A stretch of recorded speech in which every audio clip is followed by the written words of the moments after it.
মুশফিক যাচ্ছে, মুশফিক কিন্তু এ টিমের হয়ে যাচ্ছে, মুশফিক আলাদাভাবে বলবো না ভাই কারোর কথা। তো এরকম যাবে আপনার যাক, মমিনুল আছে, মুশফিক আছে। সব থেকে বড় ব্যাপার হচ্ছে ওই কন্ডিশনে গিয়ে যে আমরা লাঙ্গার ভাষণ ভালো খেলতে পারি, এটা হচ্ছে সব থেকে বড় অ্যাচিভমেন্ট, যে এটা আমরা জানতে পারি। আর আপনি এখন এরকম বলা ঠিক হবে না, কোনো প্লেয়ারকে আমি স্পেসিফিকভাবে বলতে চাই না, বিকজ যখন আমাদের যে কোনো জায়গাতে আমাদের টিম যখন উইন করে আসলে অ্যাজ এ হোল আমরা জিতি, যে টিম সবাই মিলে ভালো করে সবার কন্ট্রিবিউশন থাকে, সেইভাবে আমরা জিতি।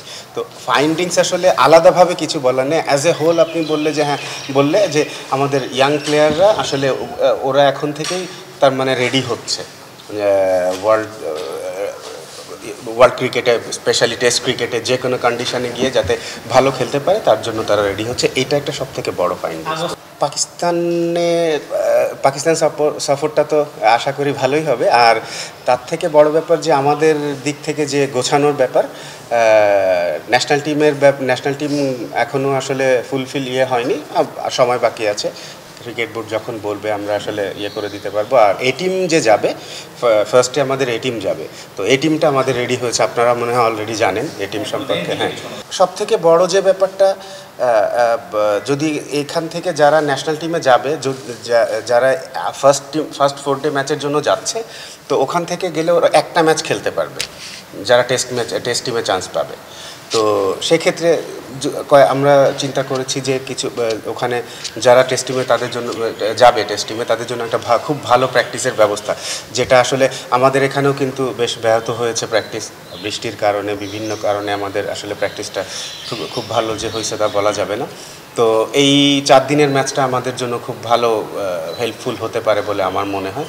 আর এখানে এই তো সেই অনুযায়ী আসলে টিম করা হয়েছে। তো ফার্স্ট ম্যাচের জন্য টিম দেওয়া হয়েছে, তারপর আসলে অ্যাকর্ডিংলি যাবে এটা, যে সেকেন্ড ম্যাচ হবে, ফার্স্ট ম্যাচের পরে যারা টেস্ট টিমে চলে যাবে ওদের রিপ্লেসমেন্ট হিসেবে বাকিরা যাবে সেকেন্ড টিমে। ওই টিমটা তো কিন্তু আমাদের মিক্স আপ টিম। হ্যাঁ, যে তো ওখান থেকেও কিন্তু কিছু প্লেয়ার এখানে আছে, এরকম না যে ওখানে যে যারা আছে ওখানেই আছে। তো আসলে পারফরমেন্স দেখা হয়েছে, কিছু প্লেয়ারের আছে সুযোগ দরকার তাদেরকে সেইভাবে।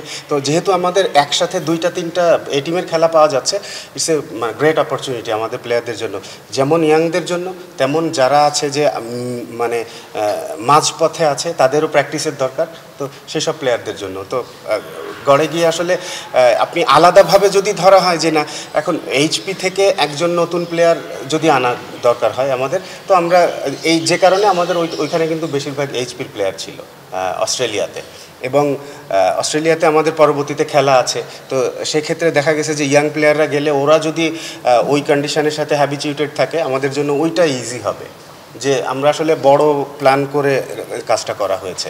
তো আর এই অস্ট্রেলিয়া যে এই টিম গিয়েছে, এইচপি টিম গিয়েছে, ওই এইচপি টিমের থেকেও কিন্তু আমাদের এখানে পাকিস্তানি টিমের প্লেয়ার যাচ্ছে। 250-টিরও বেশি ডিজাইন অপশন নিয়ে ওয়ালটন স্মার্ট ফ্রিজ, বোঝে আপনার প্রয়োজন। চেষ্টা করা, সেটার জন্যই কিন্তু চেষ্টা।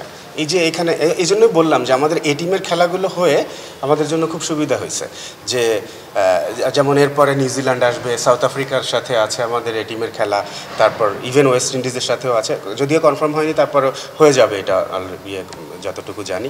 তো এই খেলাগুলো হলেই আমাদের জন্য সুবিধা হবে, যে টেস্ট চ্যাম্পিয়নশিপ তো আর এই ইন্টারন্যাশনাল ম্যাচ তো চলতেই থাকে, ইন্টারন্যাশনাল ম্যাচ তো ওর গতিতে যাবে। তো তার মাঝে মাঝে যদি আমরা এই খেলাগুলো অ্যারেঞ্জ করতে পারি, তাহলে আমাদের জন্য খুব ইজি হবে টিম করা। বিকজ যদি ইয়াং কোনো প্লেয়ারকে নেওয়ার দরকার হয়, অথবা আগে যারা খেলেছে ন্যাশনাল টিমে সেরকম কেউ থাকে, সেরকম নেওয়ার দরকার হয়, বা যারা খেলছে সেরকম কারোকে প্র্যাকটিস দেওয়ার জন্য কম্পিটিটিভ তো এই আমার মনে হয় এই টিমের খেলাগুলো সব থেকে ইম্পর্টেন্ট। সেক্ষেত্রে জাকির হাসান খুব সম্ভবত সুস্থ হয়ে যাবে, ওই যে এই টিমের আছে ও কনসিডারেশনে। তো দেখা যাক আগে কি অবস্থা। ন্যাশনাল টিমেরটা পরে বলি, ন্যাশনাল টিম যখন হবে তখন বলি আসলে।